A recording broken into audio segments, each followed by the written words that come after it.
کہ سویڈن میں قرآن پاک کی بے حرمتی پر پوری قوم سراپا احتجاج ہے۔ ملک بھر میں آج یوم تقدیس منایا جائے گا۔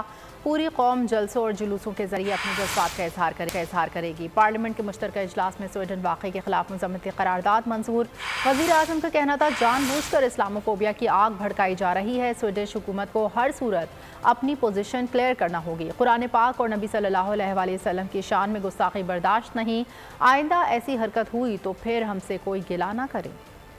حرمت قرآن پر جان بھی قربان، پوری قوم یک زبان۔ ملک بھر میں آج یوم تقدیس منایا جائے گا۔ قرآن پاک کی بے حرمتی کے دل خراش واقعے پر شدید احتجاج ریکارڈ کرایا جائے گا۔ دنیا جذبات بھڑکانے کی کوششوں کے خلاف کھڑی ہو۔ الہامی کتابوں اور مقدس شخصیات کی توہین کو قابل سزا جرم قرار دیا جائے۔ دونوں ایوانوں نے متفقہ قرارداد منظور کر لی۔ نام نہاد آزادی اظہار کے نام پر اشتعال انگیزی کی سخت مذمت کی۔ This House resolves that the international community take appropriate measures for promoting interfaith harmony to ensure that any act that hurts religious sentiments may never take place in future. All those in favor of the resolution may say aye. All those against it may say no. I think the ayes have it and consequently the resolution is adopted unanimously. اجلاس سے خطاب کرتے ہوئے وزیر اعظم شہباز شریف نے کہا جان بوجھ کر اسلاموفوبیا کی آگ بھڑکائی جا رہی ہے۔ قرآن پاک کی بے حرمتی کے ملزم کو نشان عبرت بنایا جائے۔ آئندہ ایسی حرکت ہوئی تو پھر ہم سے کوئی گلہ نہ کرے۔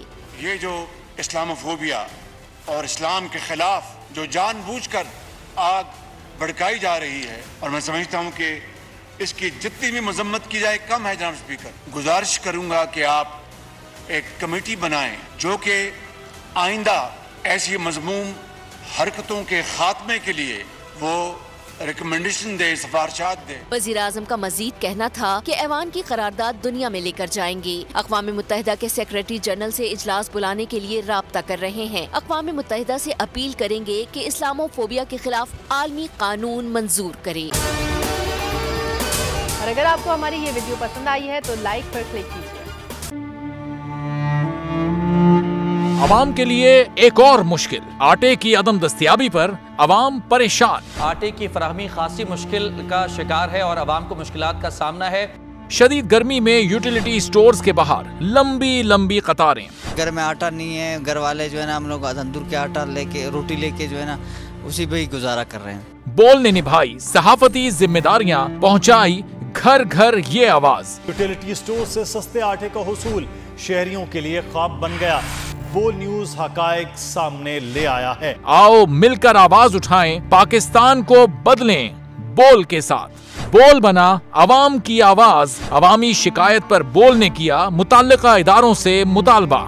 صبح 6 بجے سے آ کر یہ لوگ آٹے کا انتظار کرتے ہیں۔ 7 بجے آئی ہوں اور نہیں مل رہے آٹا، پیسے نہیں ہوتے تھے ادھارے لے کر آتی ہوں۔ وہ کہتے ہیں جی 7 کھجور لازمی لیں، ہمارے پاس آٹے کے پیسے نہیں ہوتے تو کھجور کہاں سے لیں؟ کیونکہ بول ہے پاکستان کا نمبر 1 نیوز چینل۔ سبسکرائب کریں اور بیل دبائیں تاکہ کوئی خبر رہ نہ جائے۔